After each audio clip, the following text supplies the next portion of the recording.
വെഞ്ഞാറമൂട് കൂട്ടക്കൊലക്കേസിലെ പ്രതി അഫാന്റെ കുടുംബത്തിന് 48 ലക്ഷം രൂപയുടെ കടബാധ്യത ഉണ്ടെന്ന് പോലീസ്. കൂട്ടക്കൊലയ്ക്ക് കാരണം കടബാധ്യതയാണെന്നും പോലീസ് വ്യക്തമാക്കി. കേസിൽ അന്വേഷണം പൂർത്തിയായി. ഇതോടെ അടുത്ത മാസം ആദ്യം കുറ്റപത്രം സമർപ്പിക്കാനാണ് പോലീസ് ഒരുങ്ങുന്നത്. 15 പേരിൽ നിന്നാണ് കുടുംബം പണം വാങ്ങിയതെന്ന് അന്വേഷണത്തിൽ കണ്ടെത്തിയിരുന്നു. ബന്ധുക്കളിൽ നിന്ന് 16 ലക്ഷം രൂപയും 17 ലക്ഷം രൂപയുടെ ഭവന വായ്പയും 3 ലക്ഷം രൂപയുടെ പേഴ്സണൽ ലോണും 1.5 ലക്ഷത്തിന്റെ ബൈക്ക് ലോണും 10 ലക്ഷത്തിന്റെ പണയവുമായിരുന്നു കുടുംബത്തിന്റെ കടം. നേരത്തെ കടബാധ്യതയാണ് കൊലയ്ക്ക് കാരണമെന്ന് അഫാന്റെ വാദം പിതാവ് റഹീം നിഷേധിച്ചിരുന്നു.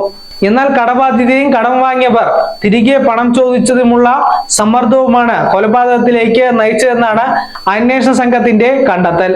അഫാൻ ഏകപ്രതിയായ കേസിൽ അമ്മ ഷെമീന മുഖ്യ സാക്ഷിയാകും. സംഭവ ദിവസം 50,000 രൂപ തിരികെ നൽകണമായിരുന്നു. പണം ചോദിച്ച് തട്ടത്തുമലയിലെ ബന്ധുവീട്ടിൽ പോയപ്പോൾ അധിക്ഷേപം നേരിട്ടു. ഇത് മകനെ സഹിച്ചില്ലെന്നാണ് ഷെമീന മൊഴി നൽകിയത്. തിരികെ വീട്ടിലെത്തിയപ്പോൾ അഫാൻ ആദ്യം കഴുത്ത് ഞെരിച്ച് ചുമരിൽ തലയടിച്ചു.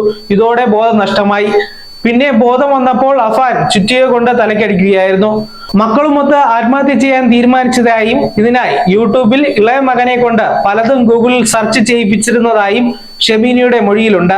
News desk Sag news. നേരിന്റെ വാർത്തകൾ നിങ്ങളുടെ വിരൽത്തുമ്പിൽ എത്താനായി സാഗ് ന്യൂസ് ചാനൽ സബ്സ്ക്രൈബ് ചെയ്തും ഷെയർ ചെയ്തും ഒരു ശരിയായ മാധ്യമ നിലപാടിന് നിൽക്കാൻ ഞങ്ങൾ നിങ്ങളെ ക്ഷണിക്കുന്നു.